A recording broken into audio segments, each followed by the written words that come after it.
Hindi ko alam kung paano ito ipapaliwanag. Hanggang ngayon, hindi ko alam kung panaginip pa yon o alaala ng isang buhay na hindi na dapat umiiral. Nangyari ito 4 na taon na ang nakalipas. Pauwi ako galing trabaho. Gabi na nun, halos wala ng tao sa kalsada. Habang tatawid ako sa pedestrian lane, may narinig akong malakas na busina. Paglingon ko, isang malaking truck ang rumaragasa papunta sa akin. Napakabilis. Wala na akong oras para umiwas. At ang huling naaalala ko ay ang nakakabinging tunog ng preno at ang nakakasilaw na headlights. Kasabay noon ang napakalakas na impact. Ramdam ko ang bawat buto sa katawan ko na parang nabasag. Pagkatapos, kadiliman. Akala ko yun na ang katapusan, pero maya-maya, nagising ako. Nakahiga ako sa sarili kong kama. Mainit ang sikat ng araw na tumatama sa bintana.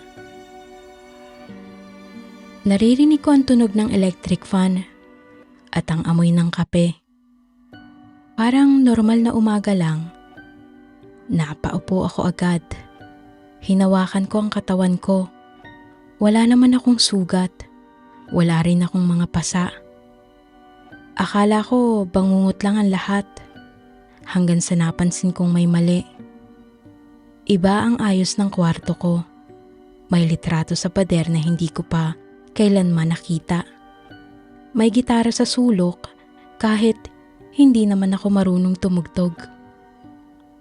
Paglabas ko ng bahay, mas lalo akong nalito. Pareho ang lugar, pareho ang bahay, pareho rin ang mga tao. Pero may maliliit na detalye na hindi tumutugma. Katulad ng kapitbahay naming matandang babae na namatay 2 taon na ang nakalipas. Nagtitilig siya ng halaman. At ang aso naming puti na namatay nung bata pa ako, tumatakbo sa bakuran. Nanginginig na ako. Sinubukan kong tawagan ang matalik kong kaibigan. Sumagot naman siya. Pero iba ang boses niya.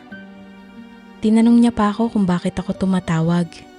Dahil maya-maya raw ay magkikita kami sa birthday ng papa niya. Muli akong natigilan dahil sa pagtataka. Dahil 3 taon nang patay ang papa niya. Hindi na lang ako nagsalita. Pinatay ko ang tawag. Habang lumilipas ang mga araw, mas marami akong napansing kakaiba. Katulad ng iba ang presidente sa perang papel. May restaurant sa kanto na wala naman dati at may mga pelikulang sikat na hindi ko pa naririnig. May mga alaala ang pamilya ko na hindi ko naman matandaan. At sila, parang kilala nila ang isang bersyon ko na hindi ako. Isang gabi hindi ko na kinaya. Sinabi ko sa nanay ko ang totoo. Sinabi ko sa kanya na pakiramdam ko hindi ito ang mundo ko. Napatingin lang siya sa akin. Matagal. Pagkatapos ay sinabi niya ang isang bagay na hindi ko makakalimutan. Akala ko hindi mo na rin maaalala.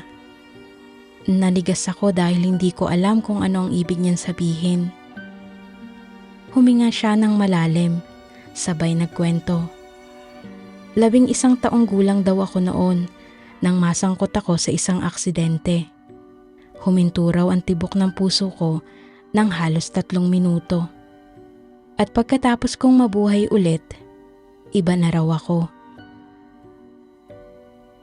Hindi ko maintindihan kung anong ibig niyang sabihin, pero lumapit siya at mahina niyang sinabi, "Minsan, tinatawag mo akong mama. At minsan naman, sa ibang pangalan."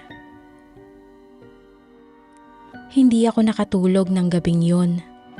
Kinabukasan, Naghukay ako ng lumang kahon sa bodega. May nakita akong diary.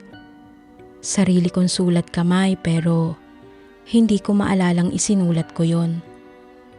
At sa huling pahina, iisa lang ang nakasulat. Kung nababasa mo to, ibig sabihin, hindi ka na sa dati mong mundo. At wag mo na ring subukang bumalik dahil sinubukan ko na. Sa ibaba, may petsa. Petsa iyon ang aksidenteng kinasangkutan ko sa truck. Hanggang ngayon, hindi ko alam kung ano talaga ang nangyari. Baka nabuhay lang ako matapos ang aksidente. Baka nagkaroon lang ako ng trauma. O baka sa mismong sandaling namatay ako sa mundong yon, may isa pang bersyon ko sa ibang realidad ang namatay rin. At sa kung anong dahilan, nagpalit kami ng lugar.